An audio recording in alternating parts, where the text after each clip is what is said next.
थोड़ा और आगे बढ़ते हैं और मेडिसिनल यूज ऑफ गार्लिक की बात करते हैं। अक्रॉस द ग्लोब, पूरे दुनिया में मेडिसिनल यूज कितना है इसका, तो बहुत ज्यादा है। थ्रू आउट हिस्ट्री यदि बात की जाए तो मिडिल ईस्ट में, ईस्ट एशिया में, नेपाल में गार्लिक का इस्तेमाल भर भर के किया जाता रहा है। उस समय भी, बीच में भी, अभी भी, लगातार। इसमें कहीं कोई गैप नहीं आया है। ना ही उत्पादन में गैप आया है, ना ही डिमांड में गैप आया है, ना ही किसी ने इसको कभी छोटा किया है, बड़ा किया है। चलता रहा है। कारण क्या है? तो ब्रोंकाइटिस जैसी चीज को ट्रीट करता है, हाइपरटेंशन, हाई ब्लड प्रेशर जैसी चीज पे ये बहुत अच्छा काम करता है, ट्यूबरक्लोसिस जैसी चीजें, टीबी जिसको कहते हैं आप, उस पे ये बेहतरीन काम करता है, लिवर डिसऑर्डर्स पे काम करता है, छोटी मोटी डिसेंट्री विसेंट्री हो गई तो उस पे काम करता है, कॉलिक प्रॉब्लम्स हो गए पेट में, उस पे काम करता है, इंटेस्टिनियल वर्म जो होते हैं, कीड़े हो जाते हैं बच्चों के हाथ में, बड़ों के भी हो जाते हैं, तो कीड़ों पे बहुत ज्यादा काम करता है। बाकी जो अर्थराइटिस है, रिमोटाइड जिसको कहते हैं, रिमोटॉइड अर्थराइटिस, उस पे तो बढ़िया रामबाण काम करता है। कोई ऐसा अर्थराइटिस वाला मिलेगा ही नहीं आपको जिसने गार्लिक का सेवन नहीं किया हो या गार्लिक की बात नहीं करता हो। डायबिटीज पे बहुत जबरदस्त काम करता है। हमने इस पे लंबा चौड़ा 3-4 साल काम किया था डायबिटीज का फॉर्मुलेशन बनाने के लिए। फीवर पे काम करता है, सीधा सिंपल बुखार हुआ उस पे काम करता है। तो ये बहुत सारा कुछ करता है, ये मेडिसिनल प्रॉपर्टी हो गई इसके। अब मैं थोड़ा सा कुछ रोचक बातें आपको बताना चाहता हूं गार्लिक से रिलेटेड, रोचक बातें जो आपको बड़ा इंटरेस्टिंग लगेंगी। और मैं इसलिए बताना चाहता हूं कि हम गार्लिक को, इतना इतिहास तो समझा कि भाई 5,000 साल पुराना, इतनी सारी दुनिया की सभ्यताओं ने इसका इस्तेमाल किया, करते आ रहे हैं। लेकिन इसमें कुछ बड़ा इंटरेस्टिंग टॉपिक्स भी है जिस पे हम थोड़ा सा चर्चा करते हैं। पहला जो इंटरेस्टिंग टॉपिक है वो ये कि इसको इजिप्टियंस के द्वारा वर्शिप किया जाता था, इसका मतलब पूजा जाता था इसको, है ना इंटरेस्टिंग। इजिप्टियंस के द्वारा इसका पूजा किया जाता था, गॉड की तरह इसको पूजा जाता था। और यहां तक कि ऐसे भी वर्णन है इतिहास में कि इजिप्टियंस के द्वारा इसको लोकल करेंसी के रूप में इस्तेमाल किया जाता था, मुद्रा के तौर पे इस्तेमाल किया जाता था कि लहसुन दिया और कुछ सामान लिया, लहसुन दिया कुछ सेवाएं ली। है इंटरेस्टिंग। मैं कुछ इंटरेस्टिंग चीजें आपके साथ शेयर कर रहा हूं। ये एक इंटरेस्टिंग बात है जो इजिप्टियन के जमाने में हुआ करता था।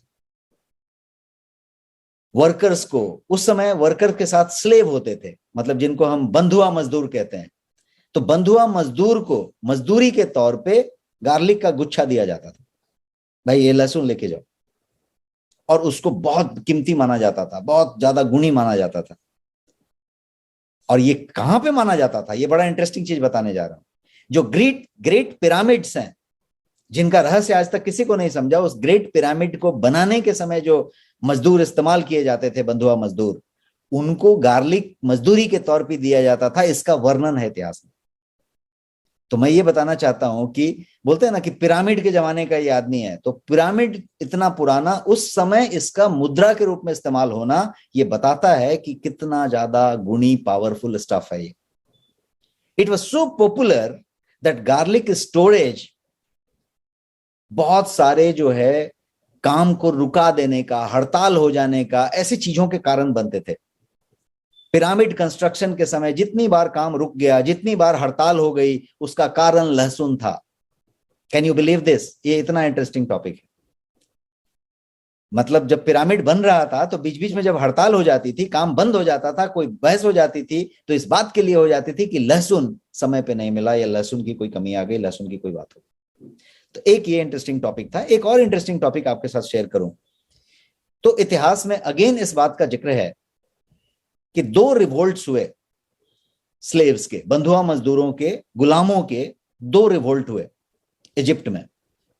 एंड बोथ, दोनों के दोनों रिवोल्ट्स, विद्रोह जो हुए, वो गार्लिक के क्रॉप के फेलियर के समय हुए। फेलियर की वजह से हुए कि क्रॉप खराब हो गया, फसल खराब हो गई, गार्लिक का उत्पादन नहीं हुआ और विद्रोह हो गया।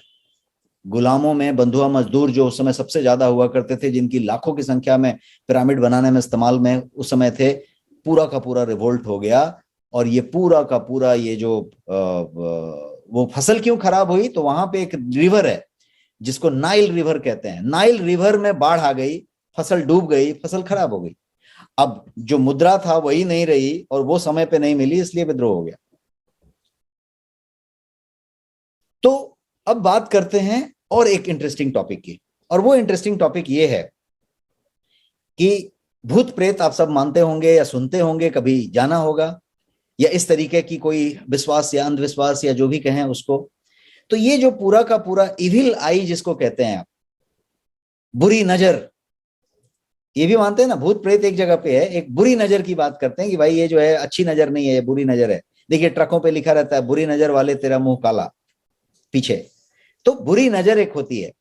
तो बुरी नजर की बात करें तो इविल आई से बचने के लिए गार्लिक का इस्तेमाल किया गया इंटरनेशनली, इसका पूरा का पूरा जिक्र है। It was hung at the door in all those countries, all those areas. दरवाजे पे ये टांग दिया जाता था पूरे वेस्टर्न कंट्रीज में। मैं जब स्पेन में गया था इस पूरे गार्लिक के रिसर्च के दौरान, तो बहुत सारे ऐसी जगहों पे गया था जहां पे कि हर दरवाजे पे ये टंगा हुआ मिलता था बड़े स्टाइल में।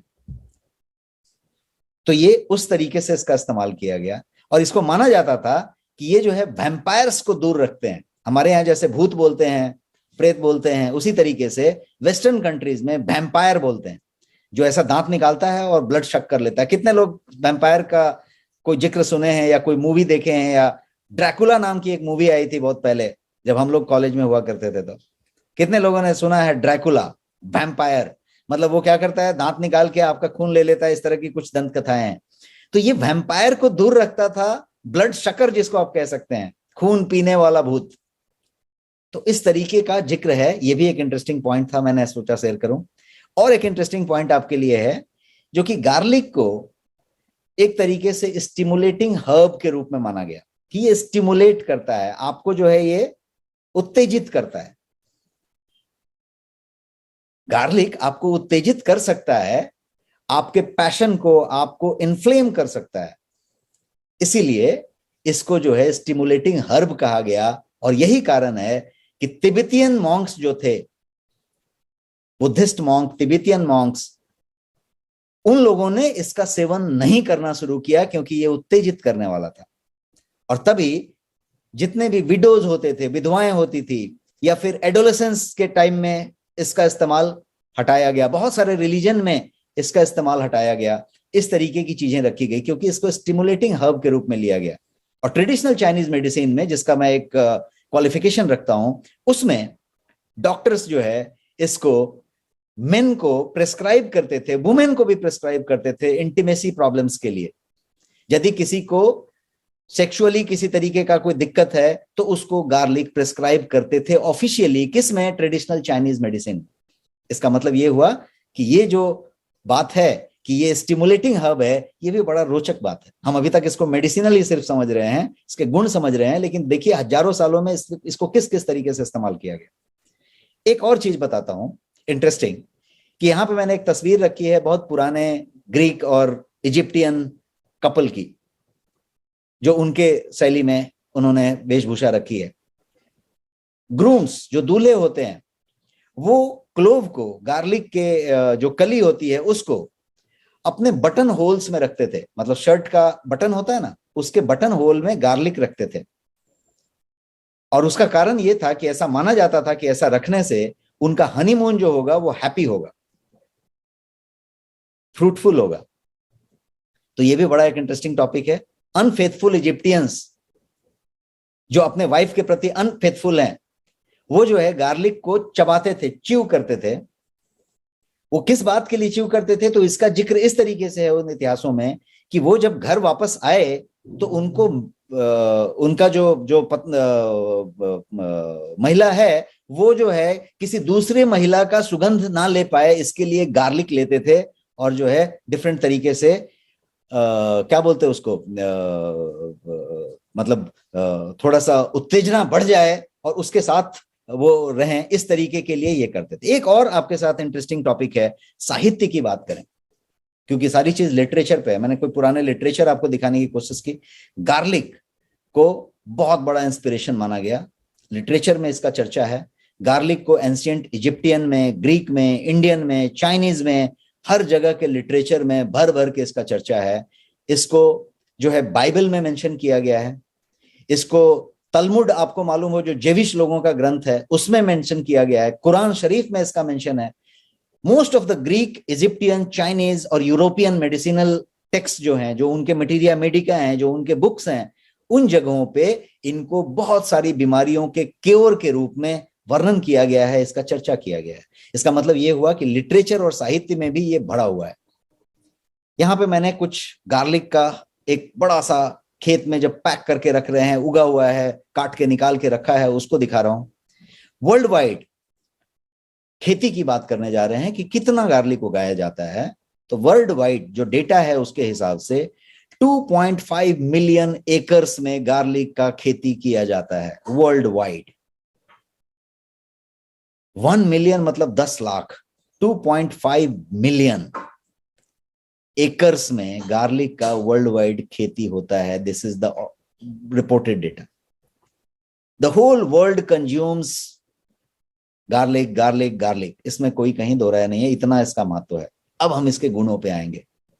मसाला में इस्तेमाल करते हैं, कढ़ी में इस्तेमाल करते हैं, व्यंजनों में इसका इस्तेमाल करते हैं, चटनी में इस्तेमाल करते हैं, अचार में इस्तेमाल करते हैं, पापड़ बनता है, लहसुन पापड़, तो मतलब ब्रेड में इस्तेमाल करते हैं। आपने यदि कुछ लोगों ने यूरोपियन और अमेरिकन कंट्रीज में कभी यात्रा की हो और वहां पे गए हो, तो आप देखिए वहां पे गार्लिक ब्रेड बहुत ज्यादा फेमस है, इजंट इट? विदेश जाने की जरूरत नहीं है। आजकल आप स्विगी से और जोमेटो से या जो भी अपने रेस्टोरेंट में ऑर्डर करते हैं, आपके मेनू में शायद गार्लिक ब्रेड का काफी मात्रा दिखता है। ये सुनो, कितने लोगों ने गार्लिक ब्रेड हमेशा ऑर्डर किया है आपके पिज्जा वालों के साथ, आपके रेस्टोरेंट के साथ, आपके स्विगी जोमेटो में? तो ये इंडिया में भी अभी आधा तो वेस्टर्न हम हो चुके हैं। हम ब्रेड और सारा कुछ जो वो खाते हैं वो हम खा रहे हैं। तो गार्लिक ब्रेड वो बड़े शौक से खाते हैं। तो इसका मतलब हुआ कि गार्लिक हर जगह पे, हर व्यंजन में इसका इस्तेमाल किया जाता रहा है। और गार्लिक ब्रेड जो है ये हमेशा से फेमस रहा है। साथ साथ गार्लिक पेस्ट आजकल बहुत फेमस है इंडिया में। आप किसी सुपरमार्केट में जाते हैं तो गार्लिक पेस्ट जरूर मिलता है, टेट्रा पैक में बंद या कोई पॉली पाउच में बंद गार्लिक पेस्ट। तो गार्लिक पेस्ट हम इस्तेमाल करते हैं। कहने का मतलब कि गार्लिक हर व्यंजन में कहीं ना कहीं आपको दिखाई पड़ता है और आप इसका इस्तेमाल जरूर करते हैं। गार्लिक अरोमा के लिए ज्यादा जाना जाता है। आप देखिए, आपकी सब्जी में, आपके दाल में, आपके कड़ी में जब छौंक लगाई जाती है तो उसमें गार्लिक डाला जाता है। क्यों? क्योंकि उसकी खुशबू, उसका अरोमा जो है इरेसिस्टिबल होता है और खाने के व्यंजन को वो एक अलग टेस्ट दे देता है, अलग बात कर देता है।